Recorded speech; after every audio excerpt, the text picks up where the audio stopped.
அபிராமி அந்தாதி 4 ஸ்லோகம் வரை மீனிங் பார்த்தோம்.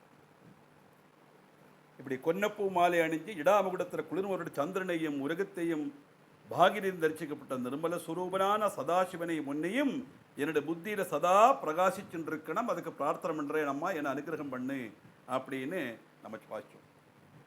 அப்படி என் புந்து என்னாலும் பொருந்துகவே அப்படின்னு சொன்னதுனால அடுத்த பொருந்திய முப்புரை செப்புரை செய்யும் புனர்முலையால் வருந்திய மஞ்சி மருங்குள் மனோன் மணிவார் சடையோன் அருந்திய நெஞ்சு அமுதாக்கிய அம்பிகை அம்புயமேல் நிருந்திய சுந்தரி அந்தரி பாதம் என் சென்னியதே. அம்மா, என்னுடைய ஆக்கிரகத்தை சாதிக்கிறதுக்கு வேண்டி வந்து நின்று திரிபுரையும் செப்பு மாறி இருக்கப்பட்ட ஸ்தனபாரங்கொண்டு தளர்ந்த வஞ்சிக்கடி போல கிருஷமான கடிப்பிரதேசத்தோடு கூடின மனோன்மணியும் ஸ்தனபார திளன் மத்திய பட்டபந்த வலித்திரையாயே நமஹா அப்படி நம்ம லலிதா சாஸ்திரநாமத்தில் பார்த்தோம். தேவியோட ஸ்வரூபம் எப்பவுமே தேவியோட லக்ஷண சாஸ்திரம் அனுசரித்து ஸ்ரீஸ்வரூபம் அப்படி இருக்குன்னா ஸ்தனபாரத்தினால கொஞ்சம் ஆனம்பரையான சரீரம், ஆனால் அதே சமயம் அந்த இடுப்பு வந்து அப்படியே ஒடுங்கின இடுப்பாக இருக்குமா, வஞ்சிக்கொடி போல அந்த கிருஷமான கடிப்பிரதேசத்தோடு கூடின மனோன்மணியும். அப்புறம் அப்படிப்பட்ட நீ என்ன செய்தாய், நீண்ட ஜடபாரமுள்ள சிவன் பானம் செய்த விஷத்தை அருந்திய நெஞ்சு அமுதாக்கிய அந்த காலகூட விஷத்தை பகவான் பானம் பண்றார். அந்த அமிர்த பாலாழி மதனத்து போதும் அந்த பானம் பண்ணின விஷத்தை அமுதா மாத்தினாலாம் தேவி. எப்படின்னா அவளுடைய திருக்கரங்களால் அந்த கழுத்தில் போய் பிடிச்சாலா, அது அப்படியே அங்கே உறைஞ்சி அது அமிர்தமாக மாறித்தான். தன்னுடைய கைகொண்டு கண்டத்தில் அமர்த்தி அதை அமிர்தாக்கி மாற்றின் அம்பிகையே. எப்படிப்பட்டவள், மஞ்சுளமான தாமரை போல் அமர்ந்திருக்கப்பட்ட சுந்தரி. அது மட்டுமல்ல, சத்ருக்களை சம்ஹரிக்கப்பட்ட அந்தரி. தாமரையில் இருக்கிற சுந்தரி சத்ருக்களை இல்லாமக்கக்கூடிய அந்தரி. அந்தரினா துர்கை.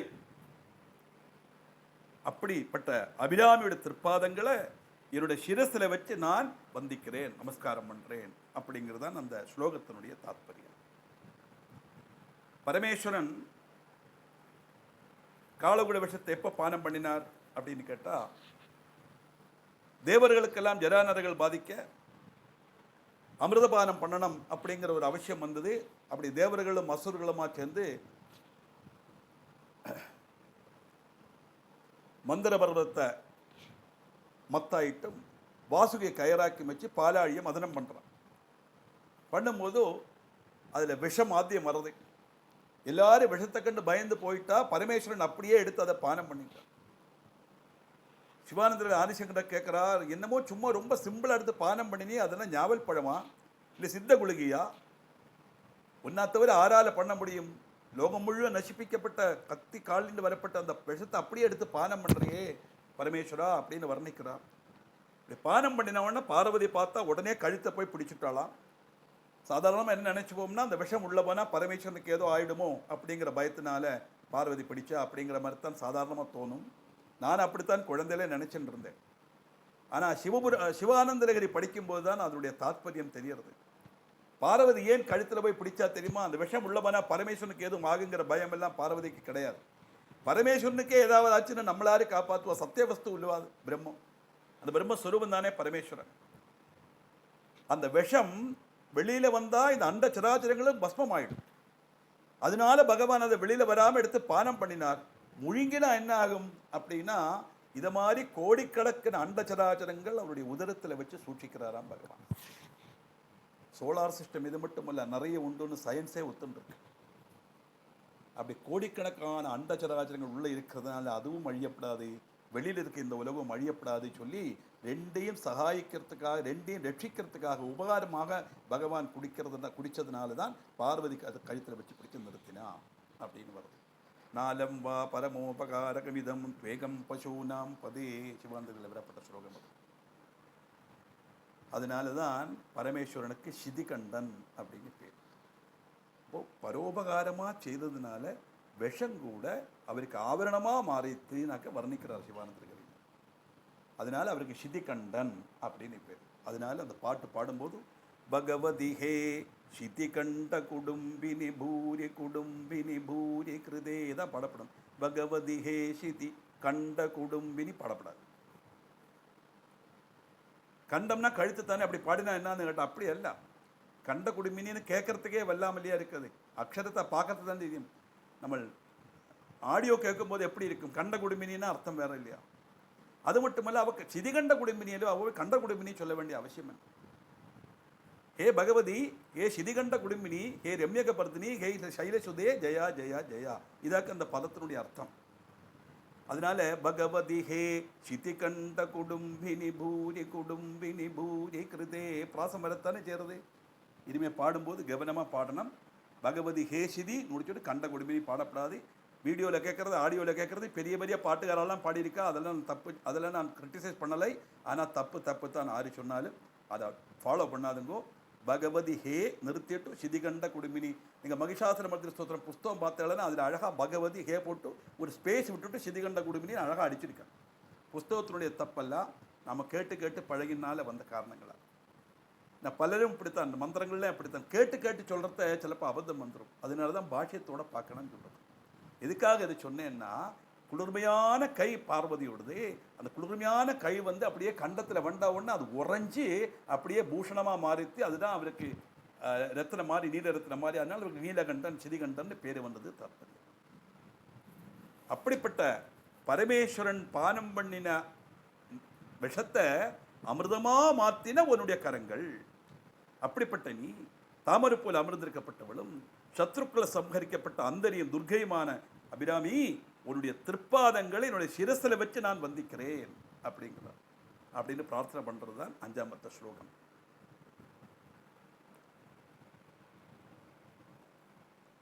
சென்னியதே சொல்லி முடிச்சதுனால, சென்னியது உன் பொன் திருவடி தாமரை சிந்தையுள்ளே, மன்னியது உன் திருமந்திரம் சிந்தூர வண்ண பெண்ணே, முன்னியனின் அடியாருடன் கூடி முறையே பன்னியது என்றன் உந்தன் பரமாகம பத்ததியே.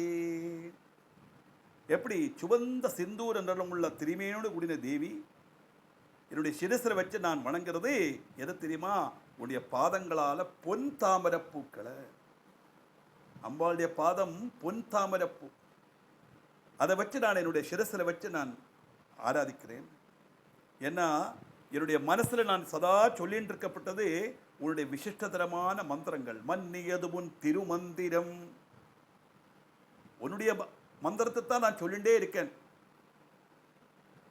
அதனால உன்னைத்தான் நிரந்தரம் தியானிச்சுண்டும் இருக்கேன். அது மட்டுமல்ல, உன்னுடைய பக்தன்மாரோடு சேர்ந்து அடுக்கடுக்கா முறப்பிரகாரம் நான் பாராயணம் செய்கிறது பரமமான உன்னுடைய ஆகம பத்ததியாக்கும். உன்னுடைய ஆகம பத்ததினா அம்பாளுடைய விசேஷங்கள் தாற்பயம். நான் மட்டுமல்ல, உன்னுடைய பக்தர்களோட சேர்ந்து நான் பாராயணம் பண்றதும் இந்த ஆகம பத்ததியைத்தான். அப்படிப்பட்ட தேவி என்னை நீ அனுகிரகிக்கணும்னாக்க அங்க பிரார்த்தனை. 7வது ஸ்லோகம். தெதிவுருமத்தின் சுழலும் என் ஆவி தளர்வது இளையதுவோர், கதியுரு வண்ணம் கருது கண்டாய் கமலாலயனும், மதியுரு வேணி மகிழ்னனும் மாலும் வணங்கி என்றும், துதியுரு சேவடியாய் சிந்தூரானன சுந்தரியே. தாமர மலரை இருப்பிடமாக்கின பிரம்மதேவன், அதான் கமலாலயன். திருஜடல சந்திரனை தரிச்ச உன்னுடைய பதியான சதாசிவன், அதான் மதியுருவேணி மகிழ்னன். அது மட்டுமா, நாளிகலோச்சனான நாராயணன் மாலு வணங்கி எப்போதும் உன்னை ஸ்தோத்திரம் பண்ணிட்டு இருக்கப்பட்டா உன்னுடைய மஞ்சுளமான பாதங்களோடு கூடினவள் நீ.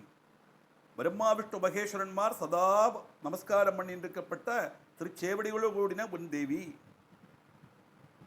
சிந்தூர திலகம் அணிஞ்ச திருமுக சௌந்தரியம், அந்த சௌந்தரியத்தினால மதுரிமையோடு கூடினவள் நீ. அப்படிப்பட்ட நீ என்ன தெரியுமா? தெதி உருமத்தின் சுழலும் என் ஆவி தளர்வது இளையோர். இந்த தயிர் கடையும் போது மத்தை போட்டு அந்த கயிறை வச்சு கறக்குவேன். நம்ம கையாலான பழுவோம் இல்லையா, அந்த மத்து என்ன பாடுபடும் அதுக்குள்ளே கிடந்து இல்லையா, கட கட கட கடகடான்னு கறங்குறது இல்லைவா. இப்படி எப்படி தயிர் பானையில் மத்து கறந்து கட கடகடான்னு கறங்குமோ, அதே மாதிரி இந்த சம்சாரங்கிற அந்த சாகரத்தில் ஜனன மரண துக்கங்கள் எல்லாம் அனுபவித்து நான் தளர்த்தியே கறங்கின்றே இருக்கேன்.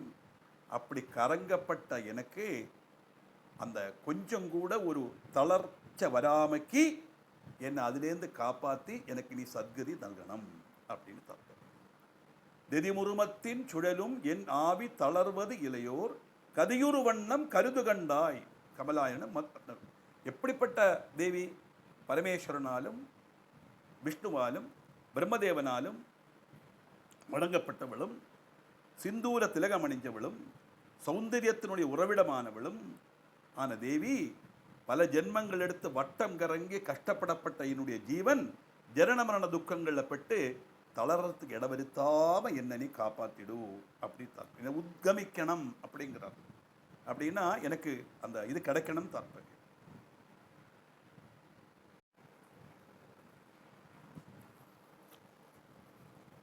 எட்டாமத்த ஸ்லோகம். சுந்தரி எந்தை துணைவி என் பாசத்தொடரையெல்லாம் வந்தரி சிந்தூர வண்ணத்தினால் மகிடன் தலைமேல் அந்தரி நீலி அழியாத கன்னிகை யாரணத்தோன் கந்தரி கைத்தலத்தாள் மலர்த்தாள் என் கருத்தனவே. சுந்தரி அழகு அழகு தேவதை இல்லையா அம்பாள். ஏ சுந்தரி, நித்திய கன்னிகை, என்னுடைய தாதனான மகாதேவனுக்கு சேர்ந்த உத்தம சகதர்படி, என்னுடைய பந்தங்களாகப்பட்ட தலகளை அறுத்து களையறதுக்கு வேண்டி அவதரித்த சிந்தூர நிரப்பு உண்ட கலையபரி, மகிஷாசுனுடைய சிரத்தில் ஏறி நின்னாடப்பட்ட அந்தரி, நீல நிறம் உண்ட மனோகரி, நித்திய நிரந்தரி, பிரம்மகபாலம் தரிச்சு கொண்டிருக்கப்பட்ட கரதலகரி, அரவிந்த சதுர்ஷமாய உன்னுடைய திருப்பாத மலர்களை நான் எப்போதும் ஸ்மரிச்சுருக்கேன். இதெல்லாம் அம்பாளுடைய விசேஷங்களாக சொல்லப்பட்ட விஷயம். நித்திய கன்னிகை சுந்தரி, என்னுடைய தாதனான மகாதேவனுக்கு சேர்ந்த உத்தம சகதர்மிணி, என்னுடைய பந்தங்களாகப்பட்ட தலகளை அறுத்து களையப்பட்ட வேண்டிய தலகள்னா கையில் போட்டுக்கப்பட்டது இல்லையா. பந்தத்தினால நான், பந்தம்னா பாசம், என்னுடைய அட்டாச்மெண்ட்னால தான் இந்த லௌகியத்தில் நான் முழுகி இருக்கேன். அப்படிப்பட்ட என்னுடைய பந்தங்கள் அறுத்து களையப்பட்டவள் தேவின்னு சொன்னால், ஈஸ்வர விசாரத்தோடு இருக்கப்பட்டவனே கொஞ்சம் கொஞ்சமாக அவனுடைய மனசிலிருந்து அந்த மோகம் இல்லாமாயி மோகம் க்ஷயிச்சு அவனுக்கு மோட்சத்துக்குள்ள அருகதை வரும் தாற்பயம். அதைத்தான் இங்கே தேவி பந்தங்களாக அறுத்து களையறா. அதுக்கு வேண்டி அவதரித்த சிந்தூர நிறம் பூண்ட கலையபெரி அவள்.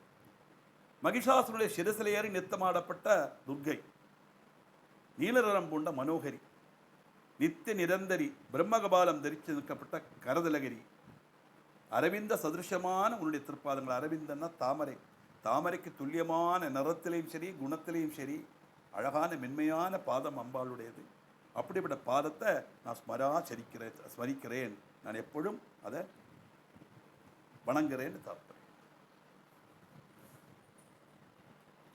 அப்படி கருத்துள்ள பாதம். அதனால கரித்தனையந்தன் கண்ணன வண்ண கனகச்செபின் பெருத்தன பால் அழும் பிள்ளைக்கு நல்கின பேரருள் கூர் திருத்தன பாரமும் ஆரமும் செங்கை சிலையும் அம்பும் முருத்தன மூரலும் நீயும் அம்மே வந்து என் முன் நிற்கவே.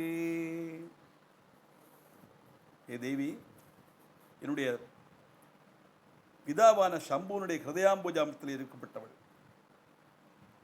பகவானுடைய ஹிருதயத்தில் வசிக்கப்பட்டவள், பகவானுடைய கண்ணாய் இருக்கப்பட்டவள்.